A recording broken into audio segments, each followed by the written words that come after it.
Oke, pada kesempatan kali ini saya akan menjelaskan tentang penggunaan LMS untuk PPG Daljab 2025 yang terbaru.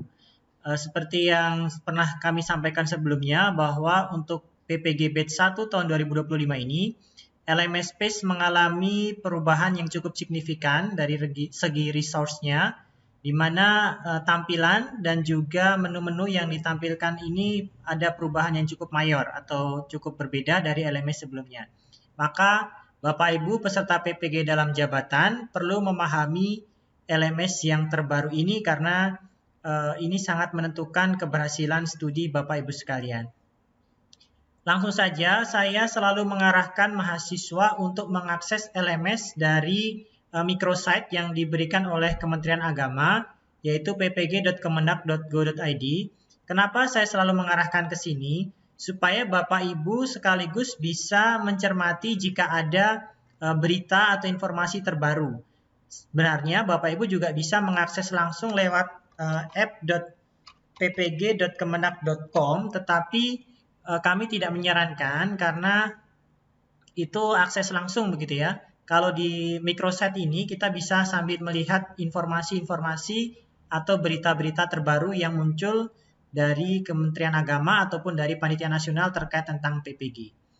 Silahkan nanti buka ppg.kemendak.go.id, kemudian Bapak Ibu bisa arahkan ke menu LMS. Nah, Bapak Ibu akan masuk di dashboard halaman login awal. Bapak Ibu silahkan bisa login menggunakan username dan password yang sudah Bapak Ibu dapatkan dari LPTK sebelumnya. Artinya username dan passwordnya sama. Kemudian setelah klik masuk, Bapak Ibu akan diarahkan ke tampilan awal ini. Selamat datang Bapak Ibu mahasiswa atas nama bla bla bla ya. Kemudian Bapak Ibu akan diminta untuk melengkapi profil terlebih dahulu. Mohon disiapkan pas foto dengan ukuran tidak lebih dari 250 KB. Jadi Bapak Ibu akan diminta wajib untuk melengkapi profil. Melengkapi profil di sini sangat penting Bapak Ibu, supaya data Bapak Ibu nanti akan disinkronkan dengan data di LPTK di PDDikti dan akan dikirimkan sebagai calon peserta UKM PPG nanti. Maka data yang diinput, khususnya nama, tempat tanggal lahir itu harus sama persis dengan data yang di ijazah terakhir, yaitu data yang sudah divalidasi oleh LPTK pada saat lapor diri. Kemudian pas foto ini gunakan pas foto yang Bapak Ibu pakai pada saat lapor diri dengan ketentuan seperti background berwarna merah. Silakan klik lengkapi profil. Nah, nanti silahkan di-upload file fotonya. Ya, misalnya ini saya cari fotonya. Ini foto saya asal saja ya, karena ini sebagai contoh saja. Nanti silahkan upload foto Bapak Ibu masing-masing. Nah, nomor akun dan NIM ini tidak bisa diisi. Ini nanti LPTK yang mengisinya. Jadi silahkan di-skip. Kemudian tempat tugas, silahkan di-input nama satuan pendidikan tempat Bapak Ibu mengajar sekarang. Tidak perlu sama dengan simpatika jika Bapak Ibu sudah pindah atau mutasi tempat tugas. Silahkan input nama sekolah yang Bapak Ibu mengajar saat ini di mana. Misalnya SD Negeri 1 Merauke contohnya. Nah, silakan diinput sesuai dengan tempat tugas di mana Bapak Ibu mengajar saat ini. Cukup sebutkan atau tuliskan nama tempat tugas, nama sekolahnya ya, yang sesuai dengan di data di Dapodik gitu ya. Artinya nama resmi sekolahnya di Dapodik itu apa nama sekolahnya. Kalau SDN ya tulis SDN, kalau SD Impres tulis SD Impres, atau biasa disingkat SDI itu ya, maka tulis SDI, SD Impres, tergantung nama di Dapodik masing-masing sekolahnya apa. Kemudian alamat tempat tugas itu adalah alamat sekolahnya, misalnya di Jalan Misi. Oke, alamat tempat tugas sudah. Kemudian provinsi tempat tugas, silahkan pilih provinsi tempat tugasnya ada di mana. Nah, ini kebetulan kalau yang di Papua ini belum mencantumkan data provinsi pemekaran ya, jadi silahkan pilih yang provinsi lama, Papua, jika Papua. Nah, lalu kemudian pilih kabupaten, jenjang apakah SD, SMP, SMA, dan seterusnya. Kemudian nama lengkap mahasiswa. Nah, ini sangat krusial Bapak Ibu di sini. Mohon jangan sampai salah mengisi. Ya, ini seringkali kami temukan mahasiswa mengisi nama itu menggunakan gelar, nama singkatan. Nama lengkap di sini hanya dituliskan atau hanya dicantumkan nama sesuai dengan ijazah Bapak Ibu. Kalau Bapak Ibu ragu, silahkan konfirmasi dengan LPTK. Karena nama lengkap ini harus sama dengan nama yang LPTK inputkan di Pangkalan Data Pendidikan Tinggi atau Pendidikti. Tidak boleh nama kita berbeda. Nanti silakan jika ragu tanyakan ke LPTK atau minta data ke LPTK. Tapi kalau mau aman, Bapak Ibu pastikan bahwa nama lengkap kita ini sudah sesuai dengan nama di ijazah terakhir. Kalau di ijazah kita ada kesalahan dan kita sudah meminta surat keterangan kesalahan penulisan ijazah, maka tuliskan sesuai dengan yang tercantum di surat keterangan kesalahan penulisan nama pada ijazah tersebut. Tanpa gelar Bapak Ibu ya, tidak boleh menggunakan gelar SPD, SAG, SFil, STH dan sebagainya tanpa gelar, sesuai dengan di ijazah. Kemudian agama, jenis kelamin, nama ayah, nama ibu, email Bapak Ibu silakan dituliskan ya. Yang Gmail boleh atau yang Yahoo juga boleh ya. Silakan dituliskan nama alamat email Bapak Ibu di sini. Kemudian nomor HP Bapak Ibu ya 081 berapa, silahkan Bapak Ibu tuliskan alamat emailnya. Kemudian nomor telepon Bapak Ibu, silahkan Bapak Ibu tuliskan nomor telepon Bapak Ibu atau nomor HP ya 081 berapa, silahkan ditulis yang baik dan benar, yang terhubung dengan WhatsApp Bapak Ibu, supaya jika ada kendala nanti admin bisa menghubungi Bapak Ibu lewat nomor HP yang tercatat di sini. Kemudian NUPTK Bapak Ibu, tuliskan angka saja, tidak boleh salah ya. Kalau ragu nanti silahkan cek di akun Simpatika atau Dapodik Bapak Ibu untuk mengecek NUPTK-nya. Kemudian NIK nanti silahkan tuliskan 16 digit NIK yang tercantum sesuai dengan KTP Bapak Ibu. Hanya angka saja ya, tidak boleh ada spasi, tanda strip, nggak boleh, atau karakter yang lain, hanya angka saja. Silahkan tuliskan sesuai dengan NIK yang tercantum pada KTP. Kemudian status pegawai, ASN, PNS, P3K, atau kalau pegawai tetap yayasan maka pilih non-ASN. Kemudian tempat dan tanggal lahir ini juga sangat krusial. Silahkan tuliskan tempat lahir sendiri dan tanggal lahir sendiri sesuai dengan di ijazah terakhir Bapak Ibu. Jika ragu silahkan konfirmasi dulu ke LPTK. Tempat lahirnya di mana, misalnya Merauke ya. Tanpa karakter apapun ya. Kalau misalnya di ijazahnya ada titik atas ya, atau apostrof atau strip ya, itu ditulis juga. Yang penting itu sesuai dengan yang tercantum di ijazah. Kemudian tanggal lahirnya silahkan jangan sampai salah ya. Pilih dulu tahunnya, kemudian bulan, kemudian tanggal sesuai dengan di ijazah Bapak Ibu ya. Kemudian, nah ini alamat domisili yang Bapak Ibu, kalau di atas tadi adalah alamat domisili tempat tugas ya. Di bawah ini adalah alamat domisili Bapak Ibu sekarang tinggal di mana. Boleh sesuai KTP, boleh juga tidak sesuai KTP, tapi kalau memang paling aman itu sesuai KTP. Cuma ada juga mahasiswa yang KTP-nya lain, domisilinya lain. Nah, itu sesuaikan saja dengan yang real, yang sesungguhnya Bapak Ibu sekarang tinggal itu di mana. Misalnya Provinsi Papua, kabupatennya Merauke, kecamatannya. Nah, ketika mengisi, Bapak Ibu pastikan jaringan internetnya lancar ya, karena database ini akan diambil dari provinsi dan kabupaten yang sudah kita pilih. Ya, dipindah-pindah kabupatennya. Kalau misalnya kecamatannya tidak muncul, Pak, coba ulangi dari awal. Pilih dulu ulang provinsinya ya, kemudian kabupatennya. Kalau ternyata tidak muncul, coba dipilih kabupaten lain, baru kembali ke kabupaten yang benar. Nah, ini baru muncul tuh ya. Kabupaten Merauke.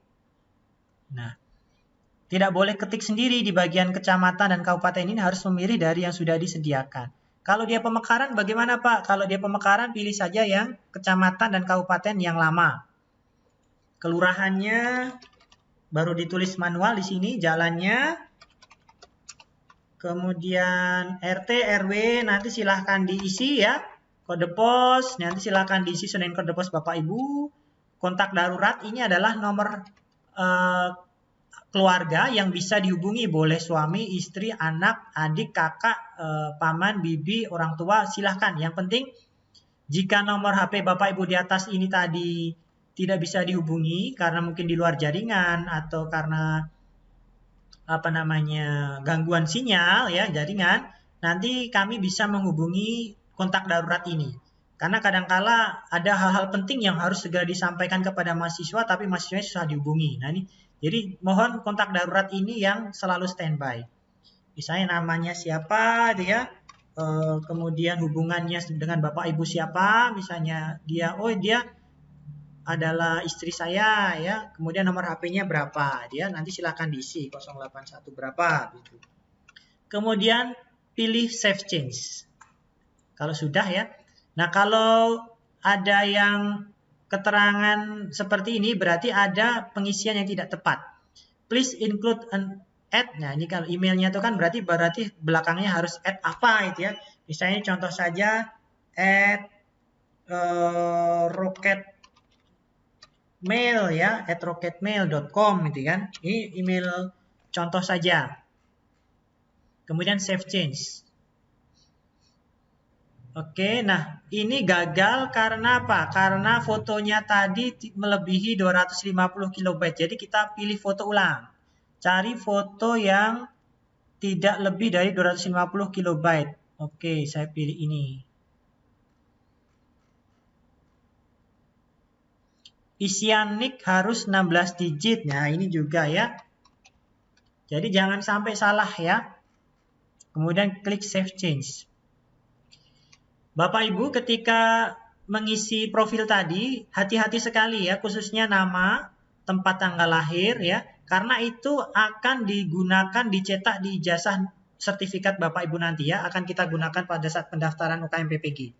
Jadi kalau Bapak Ibu ragu silahkan cek di ijazah dan konfirmasi ke LPTK, karena antara data di PD Dikti dengan data di UKM PPG itu harus sinkron. Kalau tidak sinkron maka nanti Bapak Ibu tidak bisa kami daftarkan sebagai peserta UKM PPG.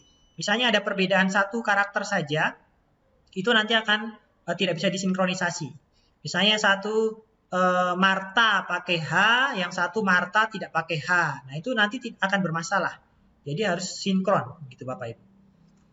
Nah kalau sudah, kemudian Bapak Ibu akan diminta untuk mengisi fakta integritas.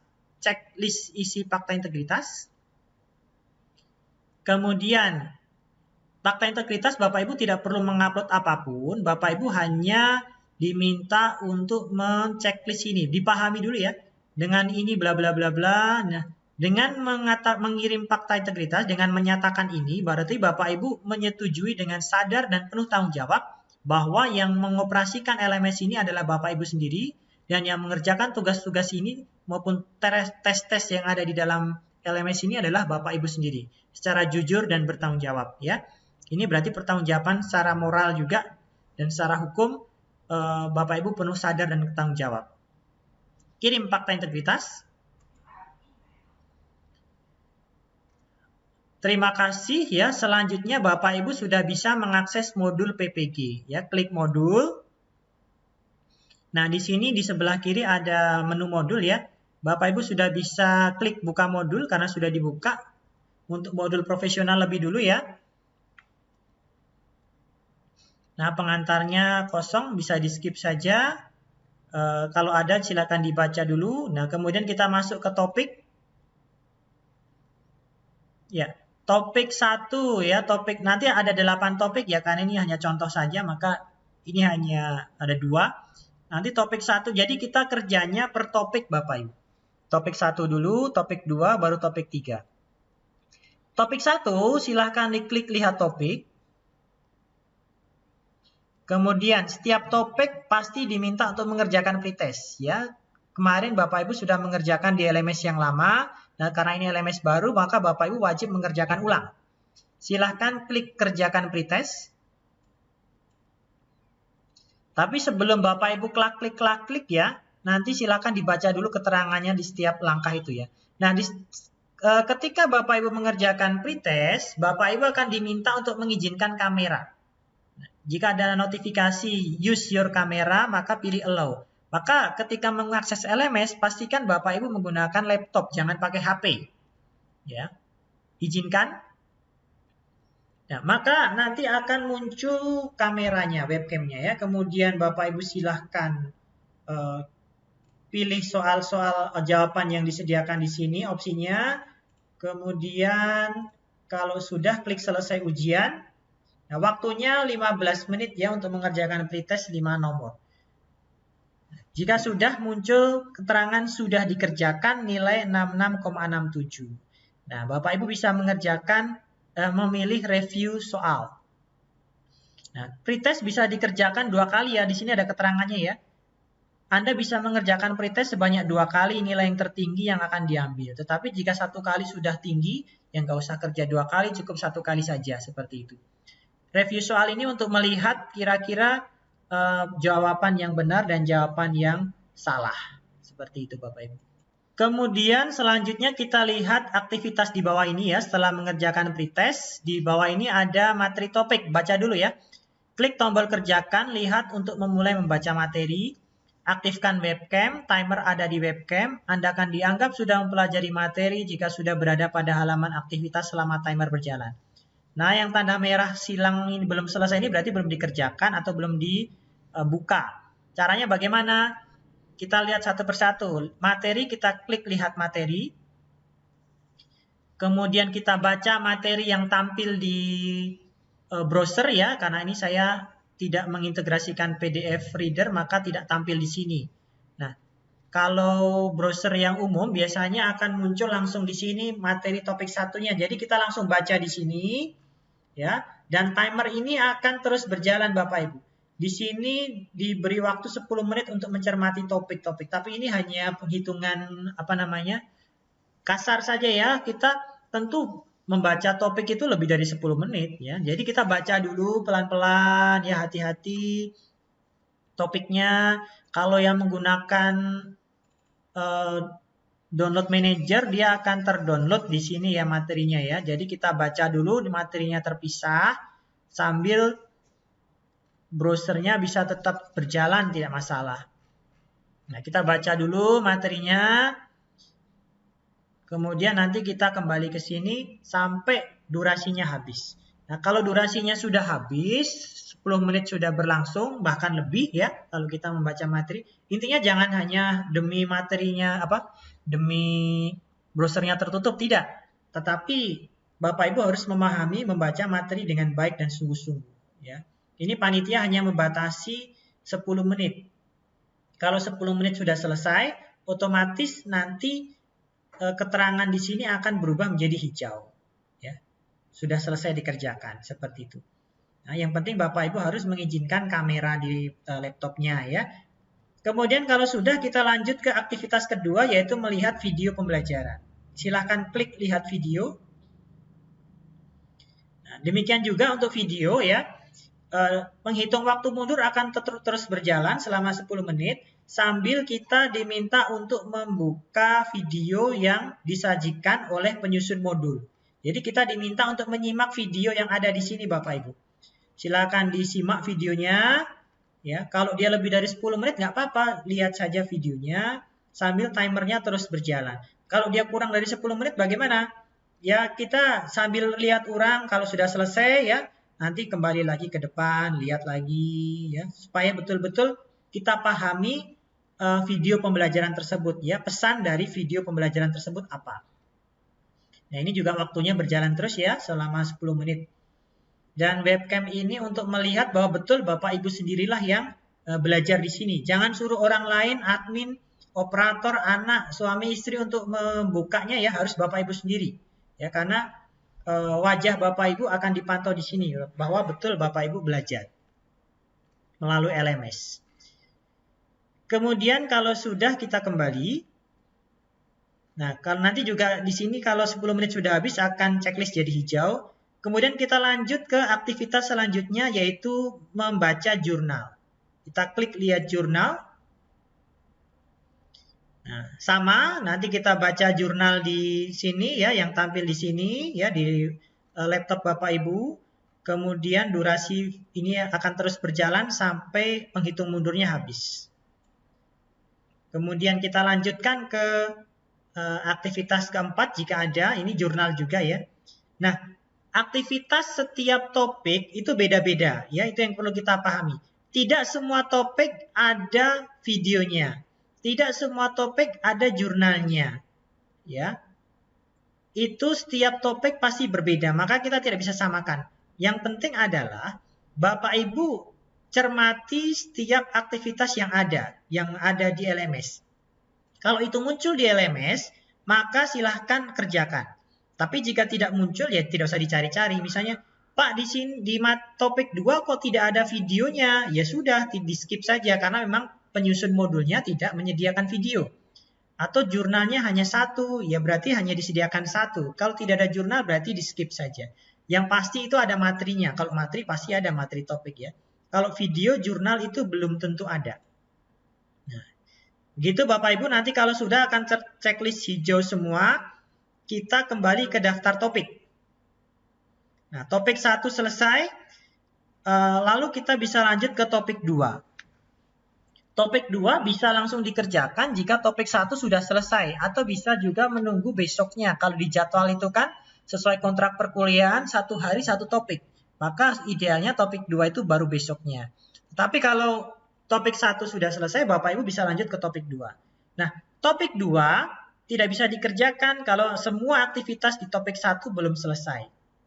Ya, jadi selesaikan semua aktivitas di topik 1 dulu. Pastikan bahwa ini sudah tidak bertanda merah, baru Bapak Ibu bisa akan muncul menu lihat topik di topik selanjutnya. Ya, seperti itu Bapak Ibu. Itu berlaku untuk semua topik sampai dengan topik ke-8.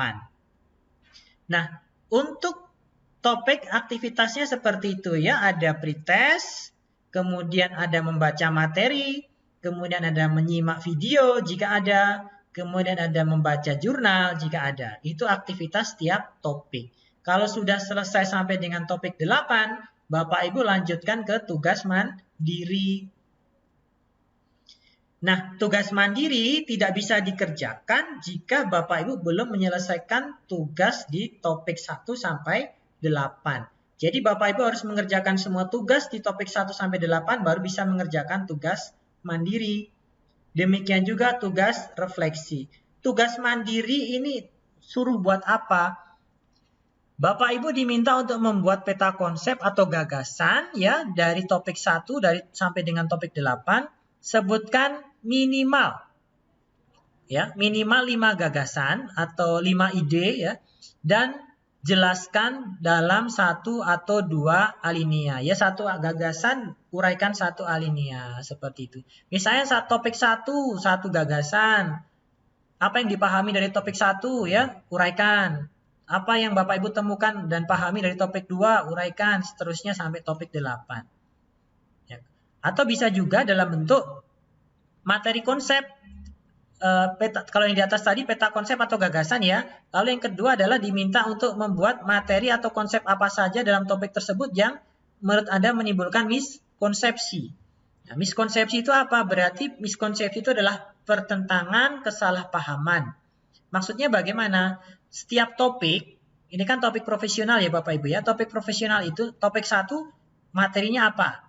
Nah, dalam materi topik 1 itu, temukan konsep-konsep yang kira-kira nanti akan kesulitan atau akan menimbulkan kesalahpahaman ketika kita ajarkan pada siswa di kelas misalnya. Nah, itu silahkan temukan. Yang Bapak Ibu temukan dari topik 1 sampai 8. Pasti banyak, pasti ada. Bagi kita mungkin hal itu tidak sulit ya, atau mudah dipahami.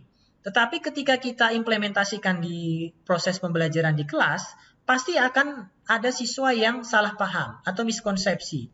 Nah, temukan topik apa itu. Kita identifikasi, kita temukan, kemudian kita uraikan di tugas mandiri ini. Itu ya Bapak Ibu ya. Jadi tugas mandiri ini berisi dua instruksi. Yang pertama adalah buatlah peta konsep atau gagasan yang ditemukan dari topik 1 atau 8. Ya, kalau Bapak Ibu buat peta konsep saja. Kalau gagasan, gagasan saja. Nggak usah peta konsep dan gagasan. Ya.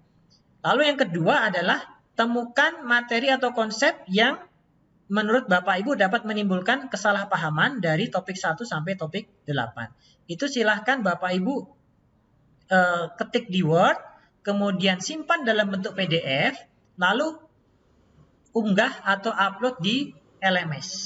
Selanjutnya adalah tugas refleksi. Ya, tugas refleksi ini juga Bapak Ibu harus mengerjakan mandiri dulu, baru bisa mengerjakan tugas refleksi. Nah, tugas refleksi ini mudah ya, Bapak Ibu hanya diminta untuk memilih materi yang paling menarik dan deskripsikan materi tersebut. Di sini sudah ada petunjuknya ya. Kemudian lakukan analisis implementasi penerapan materi tersebut, tuliskan pengalaman praktis dari proses pembelajaran yang mendukung atau bertentangan dengan materi, lalu uraikan tantangan yang dihadapi atau lesson learn ya, hikmah yang didapatkan, lalu buat rencana aksi penerapan materi tersebut dalam kegiatan pembelajaran di kelas. Jadi dari materi topik 1 sampai topik 8, Bapak Ibu bisa memilih salah satu materi saja dari topik mana, topik 1 sampai 8 yang menurut Bapak Ibu paling menarik. Ya, paling menarik, paling unik untuk diimplementasikan. Kemudian dianalisis ya, penerapan materi tersebut, analisis implementasi bagaimana penerapannya di kelas, bisa dalam bentuk apa ya. Kemudian sharingkan, tuliskan pengalaman Bapak Ibu ketika dalam proses pembelajaran yang mendukung atau bertentangan dengan materi tersebut yang akan dipelajari oleh siswa. Kemudian tantangan-tantangannya apa dan hikmahnya apa yang akan didapatkan oleh siswa maupun guru. Kemudian buatlah rencana aksi ya untuk menerapkan materi tersebut dalam kegiatan pembelajaran di kelas yang akan datang. Itu refleksinya Bapak Ibu. Jadi tidak terlalu sulit ya, nanti silahkan Bapak Ibu juga menuliskannya di LMS. Oke, sekarang coba kita lihat tugas topik 1 tadi ya. Kita kembali dulu. Nah, jika sudah selesai semua, nanti akan muncul warna atau keterangan hijau seperti ini ya, checklist hijau sudah selesai. Artinya aktivitas pada topik 1 ini Bapak Ibu sudah selesai kerjakan. Nah, kalau sudah seperti ini, berarti Bapak Ibu bisa lanjut ke topik 2 ya. Kita klik kembali ke daftar topik. Nah, kita lanjut ke topik yang kedua ya. Sampai dengan topik yang ke-8. Nah, ini kita kerjakan pretest. Kemudian kita ulangi lagi ya untuk materi topik 1, materi topik 2, kemudian video topik 2, jurnal topik 2. Begitu seterusnya, nanti hal yang sama juga berlaku untuk topik 3, 4, sampai 8. Kemudian jika kita sudah mengerjakan semua topik ya, kita bisa cek tadi tugas mandiri. Nah, kita bisa mengupload file di menu choose file ini ya, dengan maksimal ukuran PDF-nya tidak lebih dari 500 KB. Jika PDF Bapak Ibu itu lebih besar, nanti silahkan dikompres dulu dengan aplikasi PDF kompresor atau juga banyak yang bisa mengkompres secara daring ya, secara online, PDF kompresor online gitu ya. Nah, kalau sudah berhasil nanti akan ada keterangan Anda sudah mengunggah file tugas mandiri. Nah, kalau mau mengubah tugasnya, nanti Bapak Ibu bisa upload file yang baru. Misalnya yang tadi tidak terlalu bagus tugasnya. Bapak Ibu perbaiki, kemudian upload tugas yang baru, kemudian klik perbarui tugas. Nanti otomatis file yang baru ini akan menimpa atau menggantikan file yang lama. Jika sudah mengerjakan tugas mandiri, kita lihat tugas refleksi. Demikian juga hal yang sama. Tugas refleksi nanti silahkan diupload dengan bentuk file PDF tidak lebih dari 500 KB. Kemudian kirim tugas. Jika Bapak Ibu ingin memperbaiki cara yang sama, nanti bisa pilih file tugas yang baru, kemudian klik perbarui tugas. Kemudian yang terakhir dari aktivitas pembelajaran modul adalah tes akhir modul. Tes akhir modul di sini hanya akan dibuka sesuai dengan jadwal yang sudah ditentukan oleh panitia nasional. Jadi Bapak Ibu tidak bisa mengerjakan sesuka hati ya. Harus mengikuti jadwal yang sudah diatur oleh panitia pusat, yaitu hari ke-9 dan ke-10. akan dibuka pada hari ke-9 setiap modul dan ditutup pada hari ke-10 jam 23.59 waktu Indonesia Barat.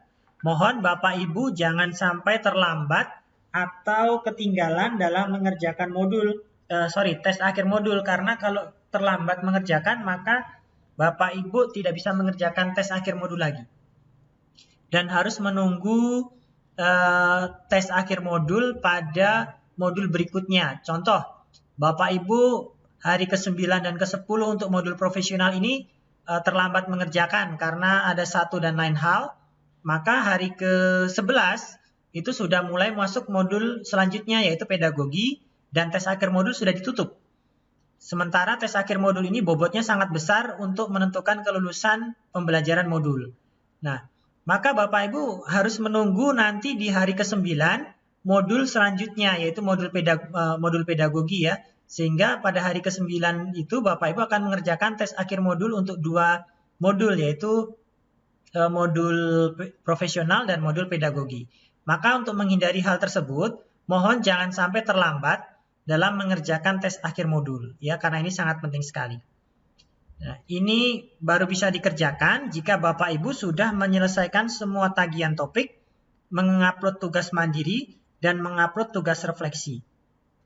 Nah, di sini saya tidak bisa mendemonstrasikan cara mengerjakan tes akhir modul karena memang belum dibuka, tetapi caranya kurang lebih sama dengan ketika kita mengerjakan pretest. Cuma soalnya lebih banyak.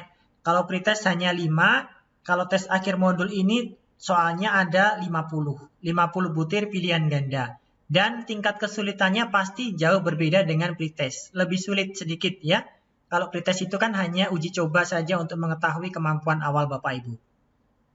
Oleh karena itu, supaya Bapak Ibu bisa mengerjakan soal tes akhir modul dengan baik, yang 50 butir soal pilihan ganda dengan 5 opsi jawaban ABCDE dengan level HOTS, Bapak Ibu harus membaca modul setiap topik dengan baik. Dari topik 1 sampai topik 8. Kalau Bapak Ibu tidak belajar dengan baik, pasti Bapak Ibu tidak bisa mengerjakan tes akhir modul, sehingga nilainya mengecewakan. Tetapi kalau Bapak Ibu membaca setiap modul dengan serius, bukan hanya sekedar untuk memenuhi tugas LMS supaya dibaca bahwa sudah membaca, Bapak Ibu pasti bisa mengerjakan tes akhir modul dengan baik. Nah, untuk ketuntasan sendiri atau KKM-nya adalah 70,00. Artinya untuk lulus tes akhir modul maksud saya, Bapak Ibu harus mendapatkan skor tes akhir modul yaitu minimal 70. Nah, kalau belum mencapai bagaimana? Nanti Bapak Ibu akan mengikuti program remedial atau perbaikan. Nah, itu nanti akan instruksi remedial akan disediakan di LMS jika Bapak Ibu tidak lulus tes akhir modul. Tetapi jangan khawatir, di sini sudah ada keterangan ya. Klik tombol kerjakan tes akhir modul untuk mulai mengerjakan tes. Durasi kuis ada 15 menit. Saya kurang tahu ya pastinya, tetapi kemarin informasi dari Panitia Nasional yang terakhir saya peroleh, tesnya itu sebanyak 50 butir soal. Maka ini pasti bukan 15 menit, kalau tes akhir modul masa hanya 15 menit 50 butir. Nah, kan mungkin ini belum diupdate saja ya, nanti kita tunggu informasi selanjutnya. Kemudian jika sudah mengerjakan tes akhir modul, Anda bisa klik tombol review soal di bawah. Nah, Bapak Ibu bisa mengerjakan tes akhir modul sebanyak 3 kali. Nilai yang tertinggi yang akan diambil. Jadi kemungkinan untuk remedial itu memang kecil kalau Bapak Ibu mengerjakannya dengan sungguh-sungguh. Karena Bapak Ibu diberi kesempatan remedial mengerjakan ulang sampai dengan 3 kali. Ya, itu dengan soal-soal yang dikocok ulang gitu ya. Karena penyusun modul itu sudah membuat soal sebenarnya lebih dari 50, tetapi yang dipakai hanya 50 dengan soal yang sisanya itu untuk remedial. Jika mahasiswa tidak lulus pada tes pertama, seperti itu. Nah, demikian Bapak Ibu untuk pendalaman modul ya menggunakan LMS yang baru. Tampilan LMS ini memang kurang lebih hampir mirip ya dengan LMS yang PPG sebelumnya, cuma dengan menu-menu yang lebih sederhana dan lebih simple ya, tidak seperti PPG yang batch sebelumnya atau angkatan sebelumnya itu banyak sekali tagihan. Kalau ini sangat disederhanakan sekali karena memang PPG ini hanya 49 hari atau 45 hari kurang lebih. Nah, Di sini di menu dashboard yang perlu saya jelaskan sebelum saya akhiri, Bapak Ibu juga bisa melihat rekapitulasi setiap pengerjaan setiap modul ya, progresnya.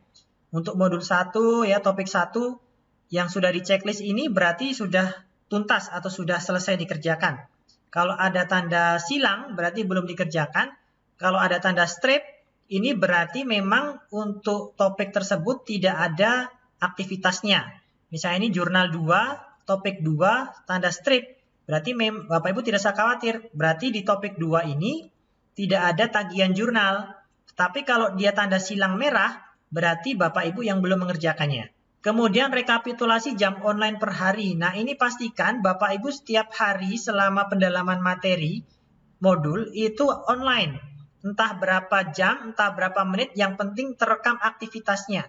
Karena kita pembelajaran secara daring, tidak ada presensi, maka dari LPTK melihat merekap presensi kehadiran Bapak Ibu itu melalui jam online yang ada di LMS.